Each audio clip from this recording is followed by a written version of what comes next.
Warning. Our YouTube channel and its videos may contain scenes, language, and content that may not be appropriate for all audiences. These videos include surveillance footage, undercover pursuit of suspects, actual police and rescue operations, and fearless confrontations. If you do not approve of the content, please do not watch our videos. If you wish to continue, we strongly advise that you proceed with caution. Viewers' discretion is advised. Sumbong ng OFW, public service sa kaso ng Pinay na OFW, si Jenny Beth Lumbay, alam na nasa bansang Kuwait. Etong detalye, no? Sinasampal ng amot, hindi binibigay ang isang buwang sahod. Hinihipuan sa masiselang bahagi ng katawan. Naku, Diyos Maria Joseph, itong manyakis ng mga Arabo na to. Ganyang kalagayan, gusto lang, sa ganyang kalagayan, gusto niya, umuwi na lang ng Pilipinas. Sino ba naman ang gusto niyan, Lexus Maria Joseph? Kung ganyan ba naman, manyakol yung mga... Ito yung nagiging problema ho natin. Kalimitan, huwag kayong mananawa, makikinig ho. Kami, pinaprocess ho natin kung paano. At alam naman ho ng mga ito'y sa OWA, ganun sa POE, ay kung paano ito'y sila tulungan, ano? Okay, pakinggan natin ho ang panawagan mismo itong biktima. Sana matulungan po ninyo ako na yung sahod ko po, hindi po nila pwede ipahawag sa akin, at saka nag-report din po ako sa agency ko po, na sinampal pa ako ng amo ko na 3 beses, nagsumbong po ako, hindi po nila ako inaksyonan, at saka na muntik na din ako magasahin ng anak nila po. Na hindi po sila nagkilos sa akin po. Joseph. Ito, diretso kausapin natin ang ahensya. Magandang hapon, Judy Padulin, Welfare Officer ng Maanyag International Manpower Corporation. Ma'am. Yes po. Yes po, sir. Good afternoon. Ma'am, nakaabot ho bang sumbong sa inyo nitong kasama natin din, hinipuan, tirangkang gahasahain, si Jenny Beth. Ito ho ba'y nakaabot ho sa inyo?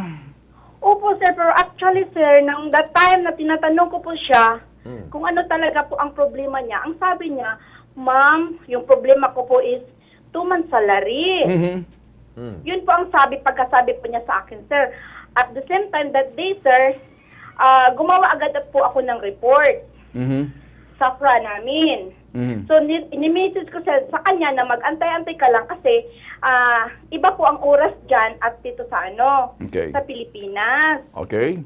Ma'am, ngayon alam nyo na ho na hinihipuan siya, hindi ho binibigay yung sweldo, minamanya ko ng anak ko ng kanyang Arabong lukulukong manyakis na amo, dito ho nakakaabot na ho, hindi ho nakakatawa to, ma'am. Alam ko medyo natatawa kayo, parang lumalabas na parang gumagawa siya ng kwento. Ma'am, hindi ho ganun madali para sa kanya. Ano hong inyo magagawa bilang ahensya ho? Actually, sir, based on sa namin, nung the day na namin, nag-report ako sa kanya, sabi ko, mag-antay ka lang dahil gumawa na po ako ng report. At the same time, pinapalo up namin, in-update po namin yung FRA namin. Sabi ko, last night, kinakausap ko siya, sabi ko, mag-antay ka lang din kasi iba ang I think 3 hours lang yata, sir. Okay. Then today is Friday. Okay. Kailan ba niya last nakausap? Ma'am, kailan mo nakausap to? Last night sinabi mo? Last night? Nag-message ako last night sa kanya. Alright. Sir. Ano ho sinabi niya sa inyo? Every time po, sir, nag-message po ako sa kanya. Kinakausap po siya, sir. Sabi ko, huwag ka naman ding mag-panic dyan kasi at the same time, nakamonitor kami sa inyo. Judy, madaling sabihin yan. Alam mo, mas madali siguro. Ano kaya kung ikailagay ko sa kalagayan niya? Tingnan natin, sabihin ko sa'yo, huwag ka mag-panic habang hinihipuan ka sa maselang parte ng katawan. At pagkatapos, ayan, minamanyak pagkatapos hindi binibigay ang sahod. Ano sa palagay mo? Natural, hihingi ka ng saklolo sa kilos pronto. Ganito rin namin gagawin sa iyo. Pero, yes po, sir. Siguro, Judy, sa halip na magbigay ka ng mga paliwanag, ang gusto ho namin sa kilos pronto, agarang aksyon. Yes po, sir.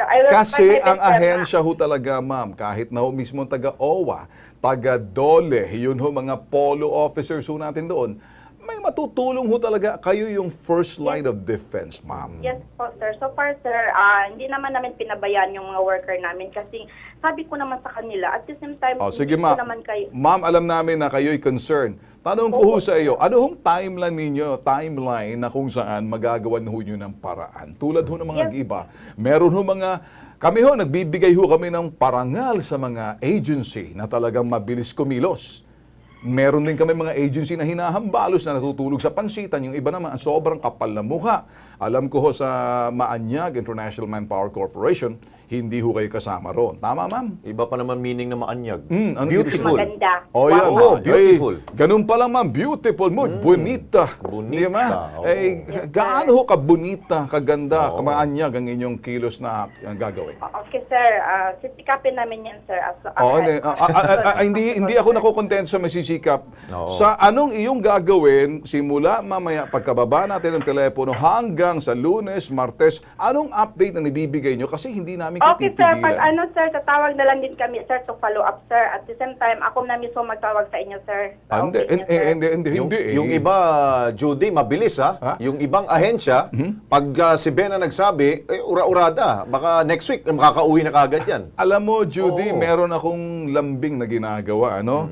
Ako ho'y magdadala ng aking dalawang cameraman, audio man, poposte ho kami sa loob ng inyong agency. Gusto namin makita kung paano ho kayo nagko-contact at pagkatapos, sabay tawag ho kami sa Department of Labor, para doon sa Polo office ho natin, at sa OWA rin, para tayo magtulungan. Kasi alam mo, hindi ho kami nakikiusap sa inyo. Kami ho'y nagsasabi sa inyo na kami nakikipagtulungan sa pamahalaan. Eto hong programa to, live ho tayo sa Channel 4.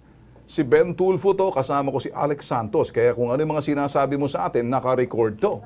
Okay Mas po, maganda sir. siguro, hindi ka lang basta nagpapaliwanag, bagkos ikay gagawa ho ng aksyon. Inaasahan ho namin yan. Urgent. Ura-urada. Judy? Opo, sir.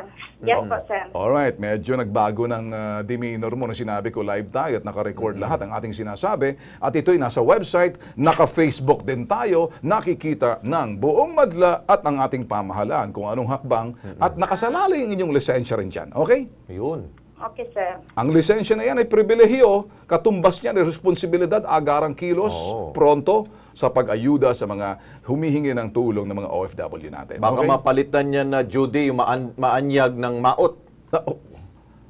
Wag naman, sir. Oo, okay, ayun okay, pala. okay. Gusto mo palang hindi mangyari yun. Sige. Opo, sir. Wag naman, sir. Oh, yun, Sige, yun. sige. Okay. Asahan namin ha, tatawagan Kilos, ka namin muna sa Lunes, ano? Agaran yan ha. Okay, sir. Thank you, Yun. Judith. Okay. Okay, ayun. Okay. Si Jeannie Beth, no? Jeannie Okay, Beth. okay. Si Jeannie Beth, relax ka lang dyan sa iyong kinalalagyan.